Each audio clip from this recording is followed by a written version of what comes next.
am so excited today about our corny yet very important topic. Yeah, we're talking about self-love and self-acceptance. Learning to love yourself. So easily said, but sometimes can be difficult. I have to say, our special guest today is to me like a kid. I feel like if Mr. Davis and I had a little boy, girl, gal, girl, boy, fella, they would be like our special guest, the fabulous Laila McQueen. Ooh, welcome to my home. Oh my goodness. Wow. Ooh, She's done up. She looks a little hairy. I love it.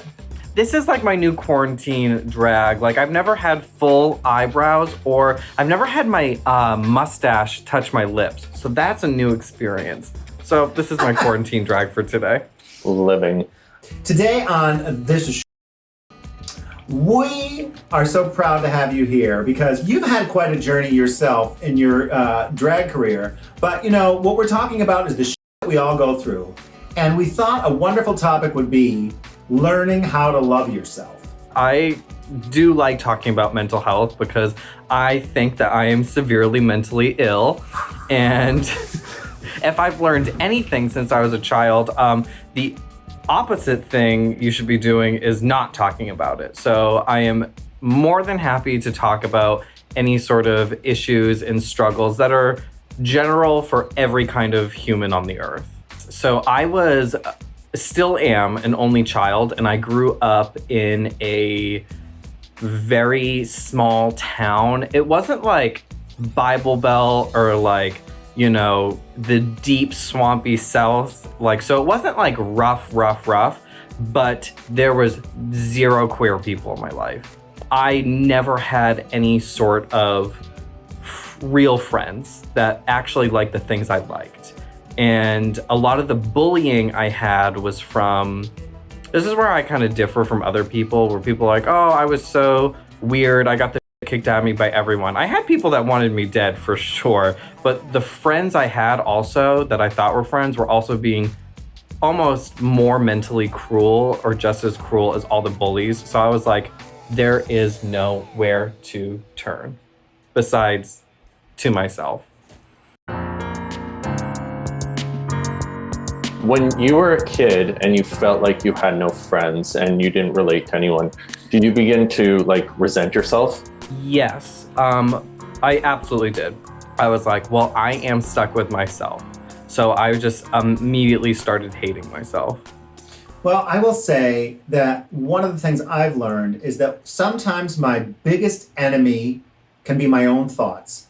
I have learned recently that negative self-talk was something that I would start the minute I would be conscious in the morning. I'd start to say, I might move in the bed and be like, oh, fatty, and just speak negatively of myself.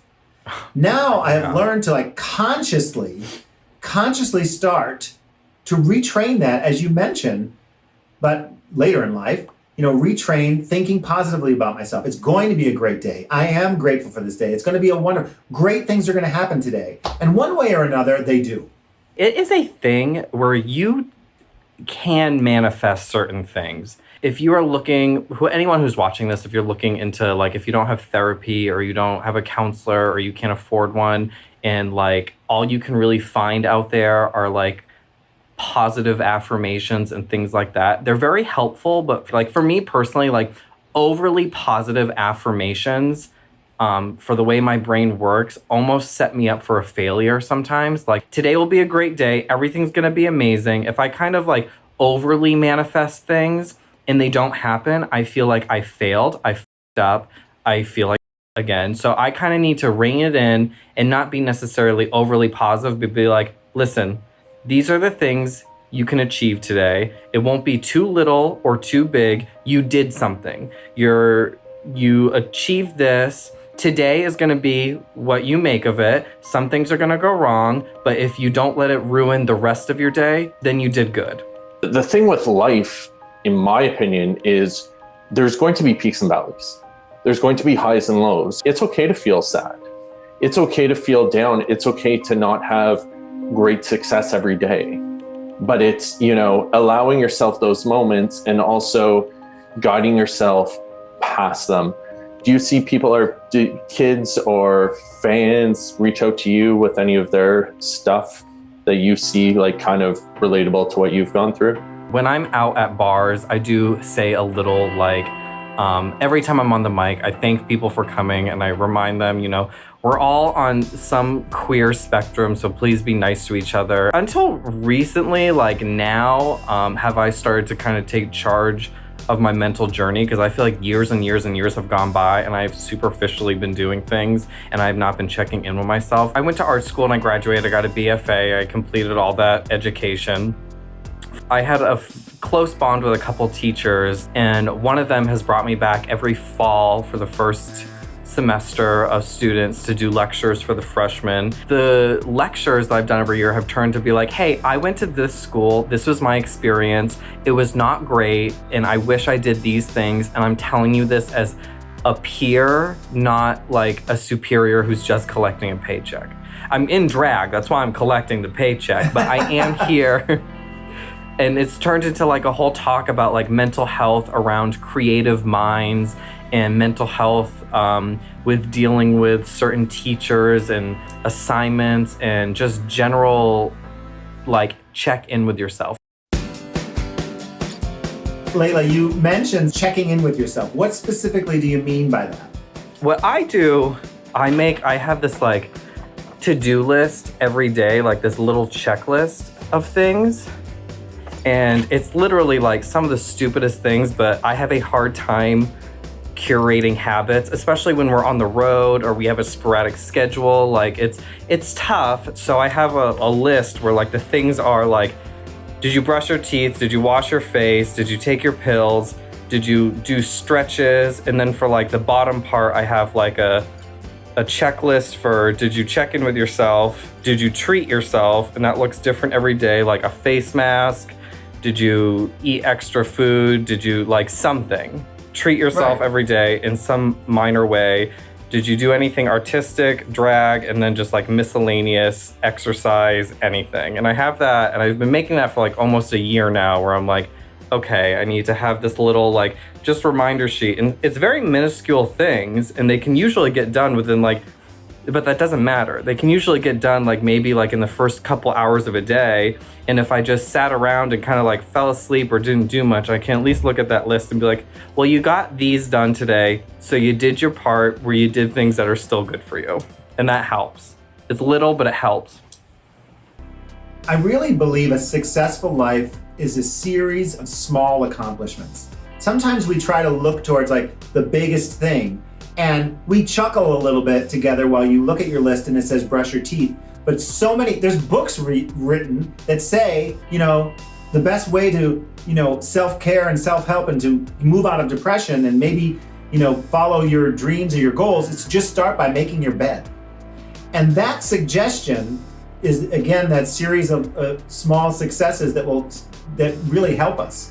Do you engage with anyone? Like, because I think it's important sometimes to like talk about those things with others. Like, for instance, I've been struggling through quarantine and didn't necessarily realize. And then Kasha and I had a phone call the other day, and I just kind of let it all out, like different struggles I was having, and just having that person to talk to. I think, you know, can really help us internalize differently and maybe give us a different perspective. I'm not always a rational thinker in the moment, so I am lucky enough to have a couple friends that I've known for like a lot of years now that know me and will just let me scream and be irrational and rant about something and be wild and dramatic and get it out and know that's what I'm doing, so I don't like lash out like online or things like that. I think the internet is a very dangerous place for things like that. And I think it's important for people to try to have friends they can do that to, because yelling out into the void of Twitter only causes more opposition, and that's not what I need in that moment. I don't need someone telling me I'm right. I just need to get something off my chest, not create more issues. Sometimes we just need to scream and let it out and be a little dramatic and over exaggerate and just, Totally. be angry and be jealous or be frustrated or be whatever with someone, and understand that for the most part, it's not real. It's just letting it off your chest. Like Brock and I had that conversation the other day. It's just letting it all out. And if you don't have someone, you can do it in a journal, but it's best probably not to just regurgitate on Twitter. Right.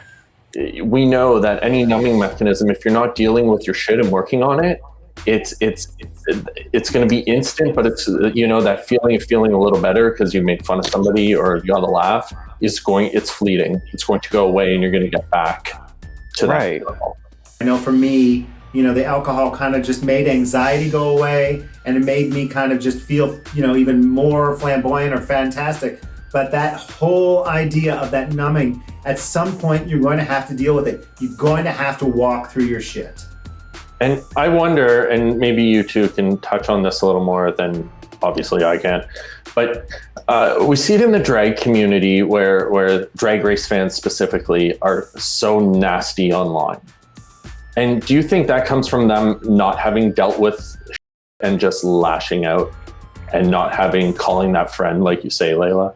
I think a lot of people are like that, but also in another grand scheme, a lot of Drag Race fans are very young and they are of an age where they were just born with everything on the internet. Not like the beginning of the internet, they are like the height of the internet, and it's just easy and convenient to do things like that. And I can imagine being in high school. I'm sure I've done stupid shit. We've all done stupid shit. And I'm sure I said, I'm not sure. I absolutely used to say stupid shit online as a kid. And it was just like easy, because as a kid, you don't want to do anything uncomfortable. And so, lashing out at someone online is comfortable. It's in the comfort of your own home. So I think that is also part of it. There's a lot of, I feel like, different tiers of mental issues, unresolved issues, ease, comfort, all those things when it comes to the Drag Race fans lashing out online. There's a lot of different levels.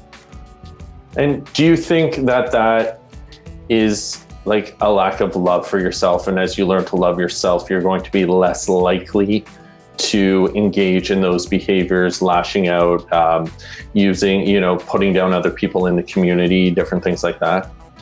I've definitely experienced things like that where I do not love myself, and some sort of instant attention in any regards it's instant gratification, like I just said. So you get that feeling immediately. And I think other people do that too, where they're like, they're not necessarily being like, I'm going to say something mean because I feel like about myself today. It's not always conscious. And I think that is part of like the thing, like when you don't check in with yourself and you're not, doing the things, you're not feeding your mind, you're not helping yourself mentally, your subconscious starts to do things that if you took a minute, it'd be like, oh wait, should I have really done that?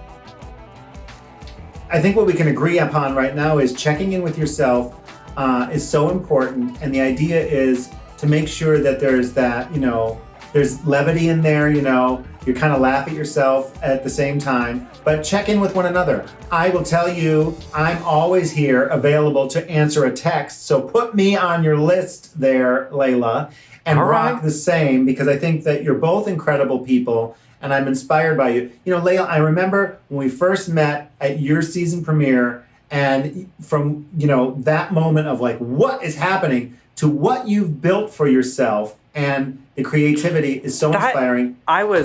Because you were at our New York premiere, and that was the first premiere, and I remember you there, and I remember you asked, I was nervous. I was like, oh my God. I remember asking, I was like, so you didn't go that far. Were they horrible to you? Was it, how was it? Yeah, you asked that, but then you also said to me, you didn't go that far. Can you have a career? And I said to you, you can absolutely have a career, and trust, if I can, you can. And you certainly are. And we're so glad that you came to visit us today from our bathrooms to yours. I could babble on for another 3 hours going in and in and in. So I'm very happy. I'm very happy I got to do this. This is very, very fun and very fulfilling. And hopefully other people feel that way, and hopefully other people can relate. These are just general reminders with our experiences we've shared personally to how, we should check in with ourselves generally as a community and just personally as ourselves. Well, thank you so much for downloading all of your and Brock's and my We're going to flush it now. So much So we're going to leave you with this challenge today. Go look at yourself in the mirror. Look deep into your own eyes. Challenge yourself to see something wonderful about yourself and build upon that. And also, after you do that, treat yourself. Do whatever you want. Do something for yourself. You deserve it. Bye, guys. Lots Bye, of love. friends. It's so good to see you. It's great to see you.